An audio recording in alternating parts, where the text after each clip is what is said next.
উদ্বেগের সহিত আপনাদের যেটি জানাতে হচ্ছে সেটি হচ্ছে ঢাকা বিশ্ববিদ্যালয়ের মধ্যে এরকম একটি নিরাপদ জায়গায় যেখানে মানুষ ঢাকা শহরের অনেকাংশ থেকে এখানে মানুষজন নিজেদেরকে নিরাপদ মনে করে, সেরকম একটি জায়গাতে ঢাকা বিশ্ববিদ্যালয় স্যার রহমান হলের সাহিত্য প্রকাশনা বিষয়ক সম্পাদক শাহরিয়ার আলম সাম্যকে যেরকম উপযুক্ত ছুরিকাঘাত করে হত্যাকাণ্ডের শিকার হতে হয়েছে, এটি শুধু উদ্বেগ এবং দুঃখজনক কোনো ঘটনা নয়, বরং এটি সামগ্রিকভাবে দেশের যে আইন শৃঙ্খলার যে চরম অবনতি সেটিকে চোখে আঙ্গুল দিয়ে দেখিয়ে দিচ্ছে।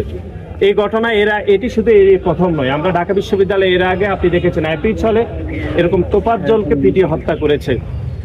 এর আগে আপনি দেখেছেন যে আমাদের বেসরকারি বিশ্ববিদ্যালয়ের একজন একনিষ্ঠ কর্মী পারভেজকে ঠিক একই কায়দায় ছুরিকাঘাত করে হত্যা করা হয়েছে। সুতরাং আপনি দেখবেন যে ছাত্র দলের যে পারভেজ যে হত্যাকাণ্ড এবং ঢাকা বিশ্ববিদ্যালয়ের আজকের যে হত্যাকাণ্ড শাহরিয়ার আলম সাম্য, দুইটি হত্যাকাণ্ড কিন্তু মোটিভ খুবই একই, যে ছুরিকাঘাত করে তাদেরকে হত্যা করা হয়েছে। সুতরাং এটি পরিকল্পিত হত্যাকাণ্ড কিনা এটি আমরা আইন শৃঙ্খলা বাহিনীর কাছে আমরা জোর দাবি জানাচ্ছি যে এটি পরিকল্পিত হত্যাকাণ্ড কিনা সেটি খতিয়ে দেখার জন্য। এবং বাংলাদেশ জাতীয়তাবাদী ছাত্রদল যে একটি গণতান্ত্রিক আন্দোলনের মধ্যে রয়েছে, সেটি গত 15.5 বছর থেকে শুরু করে এখনো এই গণ অভ্যুত্থান পরবর্তী সময় সে আন্দোলনকে বাধাগ্রস্ত করতে কোনো শ্রেণী হয়তো বাংলাদেশ জাতীয়তাবাদী ছাত্রদলকে টার্গেট করতে পারে, সেই টার্গেটের অংশ হিসাবে এরকম হত্যাকাণ্ড হচ্ছে। আমরা বেসরকারি বিশ্ববিদ্যালয় ছাত্রদলের একনিষ্ঠ কর্মী পারভেজকেও একইভাবে আমরা দেখেছি হত্যাকাণ্ডের শিকার হতে হয়েছে।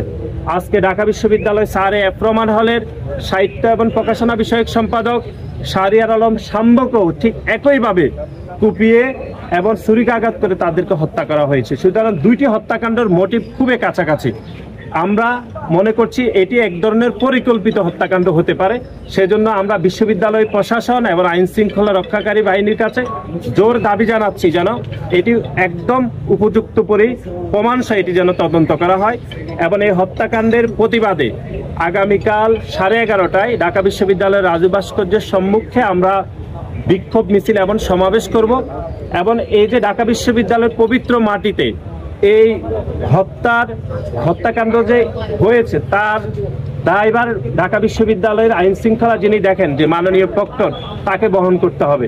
এবং সেজন্য মাননীয় প্রক্টরের পদত্যাগ এবং বিশ্ববিদ্যালয়ের সর্বোচ্চ অভিভাবক হিসাবে ঢাকা বিশ্ববিদ্যালয়ের মাননীয় প্রক্টর কোনোভাবে এই দায়িত্ব এড়িয়ে যেতে পারেন না। সুতরাং মাননীয় প্রক্টর এবং মাননীয় ভিসি মহোদয়ের পদত্যাগের দাবিতে আগামীকাল 11:30টায় রাজু ভাস্কর্যের সম্মুখে বাংলাদেশ জাতীয়তাবাদী ছাত্রদল বিক্ষোভ মিছিল এবং সমাবেশ করবে। আমরা আপনাদেরকে যেটি বলতে চাই সেটি হচ্ছে, বাংলাদেশ জাতীয়তাবাদী ছাত্রদল গত 5 দশকেরও বেশি সময় ধরে বাংলাদেশের গণতান্ত্রিক প্রতিটি আন্দোলন সংগ্রাম অংশগ্রহণ করেছে।